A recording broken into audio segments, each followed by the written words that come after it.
আসসালামু আলাইকুম রহমতুল্লাহ। আসসালাম। জি, তারেক মনোয়ার ভাই বলছেন? কে বলছেন আপনি?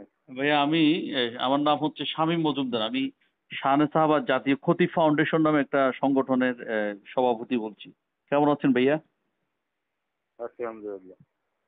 ওই যে আপনার বক্তব্যটা নিয়ে আমরা একটু কথা বলতে চাই আপনার সাথে। জি, ভাইয়া বলেন ভাইয়া। এই বিষয়ে হচ্ছে কি আমরা ইমাম খতিবদেরকে নিয়ে কাজ করছি, তো তো কিছু অনেক লোক আমাদেরকে আসলে এই বিষয়ে নক করতেছে। আমরা আপনার সাথে যোগাযোগ করতাম, আপনার আসল ওপিনিয়নটা কি ছিল, কারণ এখানে একটা বিষয় আছে যে 41 সেকেন্ডের বক্তব্য শুধু। তো আসলে আপনি বিষয়টা কি বুঝাতে চাইছেন, মানে কি সব আমি ভাই ইমামদেরকে আসলে বলতে হ্যাঁ, বলতে চেয়েছিলাম ওই যে রুহুল আমিন সাহেব সহ, হ্যাঁ, তারপরে সালিহিরা সহ যারা আমাদের বিরুদ্ধে অবস্থান নিয়েছিল, আচ্ছা, মানে আওয়ামী লীগ ফ্যাসিস্টদের হুম, হুম, হুম, দোষর ছিল, ওরা এখনো বহাল তবিয়তে আছে।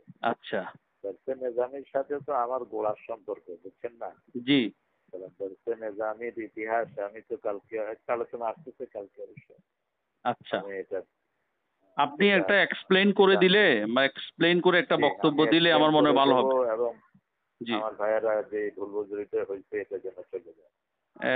তা কখনোই এটা আমাদের ঐক্যের বিরুদ্ধে না স্বামী ভাই। মানে আপনার উদ্দেশ্য ছিল কি আসলে ওই যে যারা ফেসিস্ট কানেক্টেড ইমাম খতিব? এ, এক্স্যাক্টলি এক্স্যাক্টলি, জি। জি, আচ্ছা, যারা আচ্ছা, আমাদেরকে ধরিয়ে দিয়েছে আমাদের ভাইদেরকে। আচ্ছা, আচ্ছা। আমি এটা ব্যাখ্যাও করেছি, কিন্তু ওটা আসে নাই। তা আমাদের অনেক ভাইকে গোপনে গোপনে ধরিয়ে দিয়েছে, ওই সময় আমি লীগের সময় আমরা কাজ করতে পারিনি। হ্যাঁ, হ্যাঁ, সঠিক। ওরকমও অনেক ইমাম খতিব ছিলেন যারা আমাদের প্রতি জি জুলুম, অন্যায়, অত্যাচার করেছে। ইমাম খতিবদের স্বার্থে আঘাত করছে বা ইসলামের। জি জি তো জি তো জি। তো আপনি ওটা কালকে সকালে চলে আসতেছে আলোচনা, আপনি একটু ইনশাআল্লাহ। আর্লি দিলে হয় ভালো হয় আর কি। আসলে ওলামাই কেরাম তো বুঝছেন। আমি আহ, একটা দিছি, ওইটা বাসারে বললো যে আর একটু বেশি করে দিতে আমার হবে। সাথে আবুল কালাম তো আজাদ বাশার কালকে ভাই একটা ফোন দিছি করছিলেন, আমরা। উনি বলছেন যে আপনি যেটা দিছেন এটা আসলে অ্যাকচুয়ালি মানে মানে ইয়ে হয় না আর কি, আরো আরো একটু মানে গোছালো হইলে ভালো হইতো আর কি এক্সপ্লেইনটা।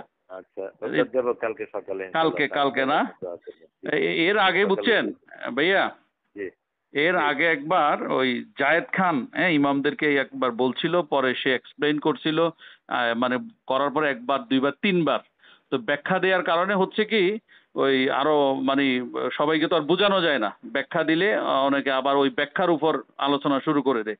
এজন্য আমার মানে পরামর্শ হলো, আপনি যদি মানে আপনি তো সিনিয়র, অনেক ইমামদের খতিবদের বর্তমানে আপনি সিনিয়র পার্সন, তো আপনাকে অনেকে ফলো করে। তো আপনি যদি বলেন যে যে আমার ভাইরা কারা কারা মনে কষ্ট নিছেন, আসলে আমি সবার কাছে সরি, আমি এভাবে বুঝাইতে চাই না, এইভাবে ব্যাস এটাই। হ্যাঁ, ঠিক আছে ইনশাল্লাহ, সাহেব। তো ভাইয়া দোয়া ঠিক করবেন। হ্যাঁ, আছে, জি, আপনি জি, দোয়া করবেন। জি জি, জি।